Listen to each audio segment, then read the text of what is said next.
welcome. We're delighted to have you.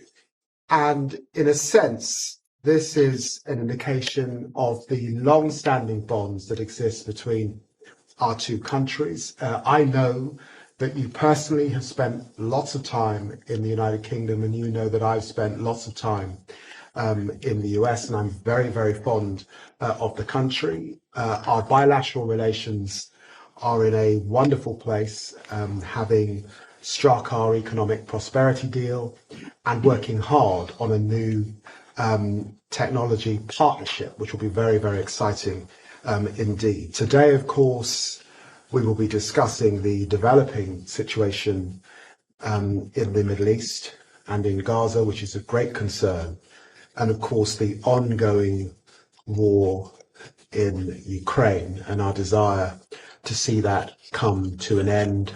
And I'm sure we'll be reflecting on other issues of global interest and concern. But welcome to my home here in the wonderful county of Kent. Give me a hell yeah! Thank you. It's good to be here. Well, thank you so much for having me, Mr. Foreign Secretary. It's good to see you all and good to see your team here. As you said, this is a very special relationship between our two countries, and I think me being here is just another part of that. So we've already, in the brief time that we've been here, my kids have fallen asleep on your floor. We've gone fishing in the lake outside, and unfortunately, the one strain on the special relationship is that all of my kids caught a fish, but the Foreign Secretary did not. I'm sorry. It is great to be here in Kent again. My wife and I love this area of the UK. We actually were here a couple of years ago. We went to Dover and to the Cathedral of Canterbury. So we love this country. We certainly love this part of the country. And so it's great to be here. As David said, we have a lot to discuss. There's a lot going on in the world. Of course, the situation in the Middle East, the situation with Ukraine and Russia. There's a lot of news there and a lot of things to update each other on. I believe that we're going to talk about our economic partnerships, both in technology, but also the broader shared economic relationship that we have, and we're so thrilled about that. But just on a personal note, I have to say that I really have become a good friend, and David has become a good friend of mine. And so it's great to spend some time here with him and his family. On the trip over here, my 3-year-old daughter in particular kept on asking if she was going to get to hang out with Maya.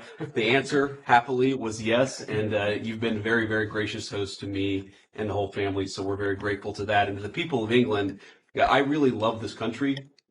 And in particular, having never been to this beautiful house before and seen the surrounding area, I just say that the people who built it, the people who sustained it, I think really love the human spirit, and being here lifts up the human spirit. And so I feel, from one vice president to the people of England, thank you for having such a beautiful place for foreigners like me to come and talk about the issues of the day, because we really appreciate it, and we're really thrilled to be here. So to David and your team, thank you so very much. Thank you. Absolutely. Thank you. Yeah. Did you catch a fish, sir?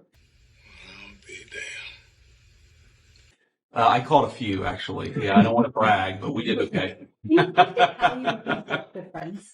Well, David, I guess when you were in opposition, right, and I had just gotten elected to the United States Senate, obviously we come from sort of different political spectrums, but he was kind enough to make time on a visit to D.C. We got to know each other a little bit then and just kept on seeing each other, and our families enjoy each other's company very much, which always helps. But we care about this relationship, and we care about the fact that though we're separated by an ocean, and I guess as Churchill said, by a common language, that we have a lot in common, and there's a lot to do and a lot to work on together. David once said to me, this was probably a couple of years ago. Yes. Yes. Again. Yes. Yes. Say it again. That there's this feeling that the world is in a state of incredible tension. And I certainly felt that a couple of years ago. I think the President of the United States over the last 6-7 months has done a lot to lower that tension, but there's a lot that the United Kingdom and the United States can do, I think, to bring greater peace and greater stability to the world. And so we share that conviction, and that's made it easy for us to spend time together and work on the issues of the day. Oh, yeah.